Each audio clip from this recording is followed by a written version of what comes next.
피지크 정보를 공유하는 채널 피지크 왕국입니다. 근육을 유지하며 살을 빼거나 지방 없이 근육을 증가하기 위한 다양한 정보 중 어떤 내용을 참고하면 좋을까요? 근합성을 위해 필요한 단백질량이 얼마나 적합한지가 제일 포인트이지만 이 값을 정확히 추출하기는 어렵습니다. 논문을 보며 참고하는 분들도 많으시겠지만 이것은 논문보다 오히려 유명 선수나 트레이너가 제시한 값이 훨씬 정확할 수 있습니다. 기본적으로 사람을 대상으로 하는 논문은 정확도가 많이 떨어집니다. 예를 들어 내가 체중당 필요한 단백질량이 체중의 1배, 1.5배, 2배 중 어떤 값이 효율이 좋은지 실험하고 싶다면 비슷한 나이, 체중, 근육량 정도의 인원을 선별하고 이 사람들에게 매일 완전히 똑같은 강도의 운동과 똑같이 구성된 식단을 수주에서 수개월을 먹여야 합니다. 현실적으로 통제가 불가능할 뿐만 아니라 정확한 실험을 위해서는 그래도 최소한 100명 이상의 인원이 필요할 것입니다. 이 인원들에게 수개월간 식단과 운동과 설문을 진행하려면 최소 수천에서 수억 원의 비용이 필요합니다. 따라서 앞서와 같이 단백질량이 체중 1배, 1.5배, 2배의 값 중 적절한 값을 찾는 실험을 할 때 실험별로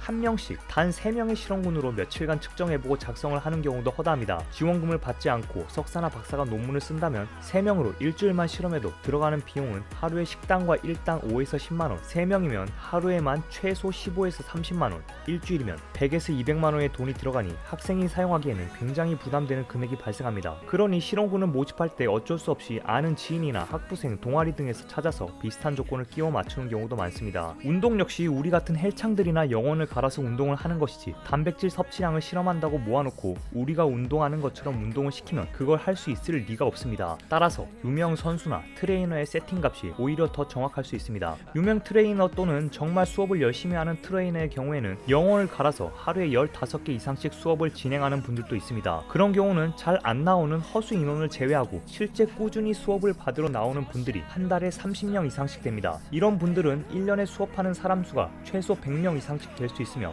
매일 상담하고 인바디 측정해서 분석해주고 하는 인원들까지 하면 1년간에 보게 되는 데이터는 수천 장이 넘습니다. 이것이 10년 이상의 경력이 쌓이면 이 한 명의 트레이너가 출력한 체성분 분석 종이만 해도 수만 장이 될 것입니다. 사실 체성분 분석은 조건에 따라 신뢰성이 떨어져서 상대적으로 덜 중요하다고 치고 이 사람들이 매일 회원에게 식단을 주고 체중이 변하는 것을 기록한 데이터는 수억 원에 달하는 실험보다 훨씬 정확한 환산하기 힘든 값어치의 데이터가 될 수 있습니다. 논문들의 경우는 일반적으로 근합성에 적절한 단백질을 평균적으로 대략 체중의 1.5배 정도로 보는 경우가 많습니다. 하지만 저희 채널에서도 소개했던 피지크 챔피언 제레미 부인디아의 식단 구성 방법이나 한때는 내추럴 선수로 불리었던 아리아 사파이의 식단에서는 단백질을 체중의 2배에서 3배까지 세팅합니다. 이들뿐만 아니라 오랜 기간 운동을 진행하며 이북을 쏘은 선수들의 단백질 섭취 값은 대부분 체중의 2배가 훨씬 넘습니다. 이렇게 이야기하면 그들은 로이더기 때문에 그렇게 먹는다고 하는 분들이 있겠지만 그 사람들이 미쳤다고 로이더를 위한 식단을 대중들에게 돈을 받고 팔 수는 없습니다. 그들의 수십 년 운동 경험과 일반인들을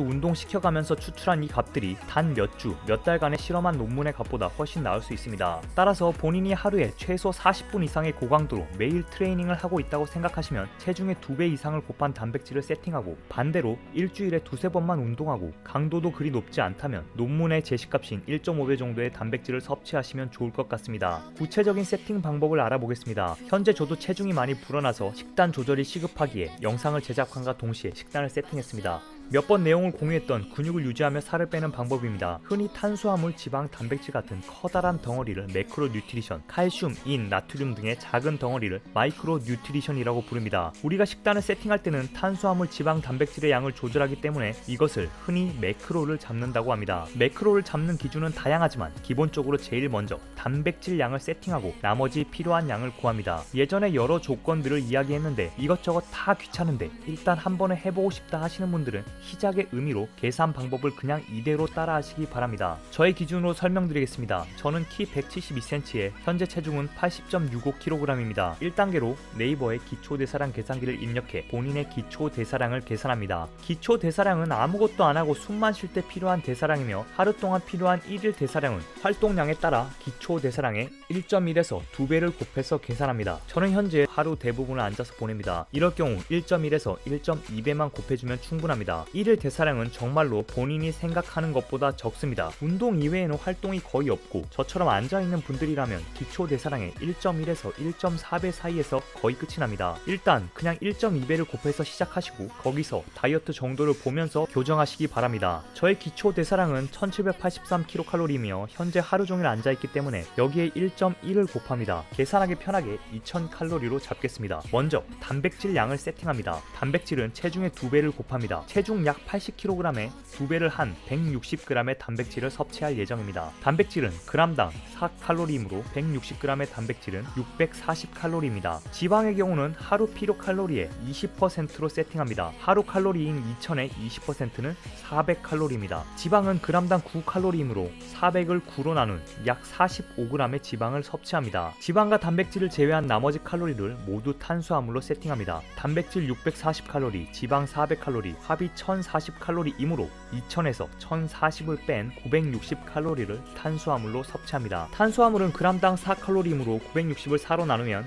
240g의 탄수화물 양이 나옵니다. 끝났습니다. 이 값에서 탄수화물 양만을 조절해서 림매스업이나 다이어트를 진행합니다. 다이어트를 할 거면 탄수화물로 200칼로리를 줄이고 림매스업을 할 거면 200칼로리를 늘려줍니다. 다이어트 시 일주일에 500g 이상 빠지면 근손실이 올 수 있으니 탄수화물 양을 조금 늘리고 반대로 림매스업은 500g 이상 찌면 지방이 붙을 수 있으니 탄수화물 양을 줄입니다. 탄수화물을 g당 4칼로리라고 했으니 200칼로리의 탄수화물 양은 200에서 4인 50g이 되겠습니다. 한마디로 살을 뺄 거면 1일 대사량에서 탄수화물 50g을 줄이고 살을 찌울 거면 1일 칼로리에서 탄수화물 50g을 더 먹으면 됩니다. 이렇게 할 경우 다이어트 시에는 근손실 없이 최대한 지방만 커팅이 가능하고 살 찌울 경우에는 지방 없이 최대한 근육으로 늘리는 것이 가능합니다. 이것을 음식으로 세팅해 보겠습니다. 내가 매일 정확히 계량해서 음식을 할 수 있다면 그렇게 하시면 되고 아니면 꼭 필요한 것들이 있습니다. 다른 영양소 없이 단일로만 된 음식들이 필요합니다. 순수하게 단백질인 음식, 순수하게 탄수화물인 음식들이 있어야 편하게 세팅할 수 있습니다. 저는 엠버서더로 활동 중인 랭킹닷컴에서 신상품으로 나온 제품 중에 골랐습니다. 이달 상품 중에 누들컵이 지방은 전혀 없이 대부분 탄수화물로만 이루어져 있습니다. 먹어보니 맛도 좋아서 다이어트 시에 탄수화물 조절하기 좋게 만들어져 나왔습니다. 단백질은 이번에 재미있게 본 파이트클럽에도 등장한 프로틴 워터를 골랐습니다. 이건 역시 대부분 단백질로 구성되어 있어 단백질을 조절하기 좋습니다. 이렇게 순수하게 한 가지 근본으로 된 식품이 필요합니다. 탄수화물, 지방, 단백질이 섞여 있는 식품에서 내가 원하는 양을 세팅하기는 정말 힘듭니다.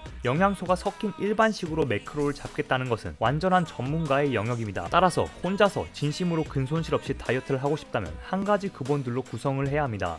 단백질은 닭가슴살, 지방 없는 소고기, 제가 구매한 프로틴 워터 같은 제품을, 탄수화물은 쌀, 고구마나 누들컵 같은 탄수화물로만 된 제품들을 구비해서 그것들로 세팅을 합니다. 일단 계산하기 편하게 구매한 제품으로만 세팅해 보겠습니다. 먼저 영양소가 섞여 있는 음식을 세팅하고 나머지 부족한 것을 단일 영양소로 된 제품으로 세팅하면 편합니다. 저는 지방은 견과류로 섭취할 예정인데 견과에는 다양한 영양소가 섞여 있어 견과를 먼저 세팅하겠습니다. 하루 견과를 섭취할 텐데 이것은 한 봉지에 지방 10g, 단백질 4g, 탄수화물 5g이 들어있습니다. 먹기 편하게 4봉지를 섭취하겠습니다. 견과 4봉 섭취 시 지방 40g, 탄수화물 20g, 단백질 16g을 먹게 됩니다. 다음은 단백질입니다. 160g 섭취 예정인 단백질에서 견과로 16g을 섭취하고 남은 144g의 단백질을 프로틴 워터 7병을 섭취합니다. 7병 섭취 시 단백질은 140g, 지방 4.9g, 탄수화물 21g을 섭취하게 됩니다. 이렇게 하면 지방 45g, 단백질 160g은 완성되었습니다. 나머지는 탄수화물을 세팅합니다. 저는 다이어트 예정이므로 탄수화물 240g 중 50g을 줄인 190g만 섭취 예정입니다. 앞서 견과와 프로틴 워터에서 약 40g의 탄수화물을 섭취했으니 150g의 탄수화물만 섭취해주면 됩니다. 누들컵 한 개에는 약 30g의 탄수화물이 들어있어서 이것을 5개 먹어주면 하루 매크로 세팅이 끝납니다. 단기로 몇 주 동안 다이어트 시에는 이렇게 간편식으로만 간단하게 세팅해도 됩니다. 하지만 수개월 다이어트 시에는 여기에 야채나 과일 등을 섞어서 미량 영양소가 공급되게 해줘야 합니다. 야채나 과일은 둘 다 탄수화물이기에 이것을 섭취한 만큼 다른 탄수화물에서 줄여줍니다. 야채를 넣을 경우 약 100에서 300g의 야채를 하루에 섭취합니다. 과일 섭취 시에는 절대 활동이 다 끝난 시간 이후에는 먹지 않습니다. 과일에 많이 들어있는 과당은 곡식에 들어있는 포도당과는 달리 근육에 저장이 안 되고 에너지로 쓰고 남는 것들은 지방에 저장이 됩니다. 따라서 하루를 시작하는 오전 중에 섭취하시고 활동이 끝난 이후에는 섭취를 하지 않는 게 좋습니다. 단백질과 탄수화물도 최대한 닭가슴살이나 쌀 등의 식품으로 섭취하고 앞서 나온 식품 등은 닭가슴살이나 쌀 등이 먹기 귀찮을 때 보조식으로 활용하는 게 좋습니다. 본인에게 맞는 일일 대사량과 식단을 세팅해서 멋진 몸매를 만들어 보시기 바랍니다. 시청 감사합니다.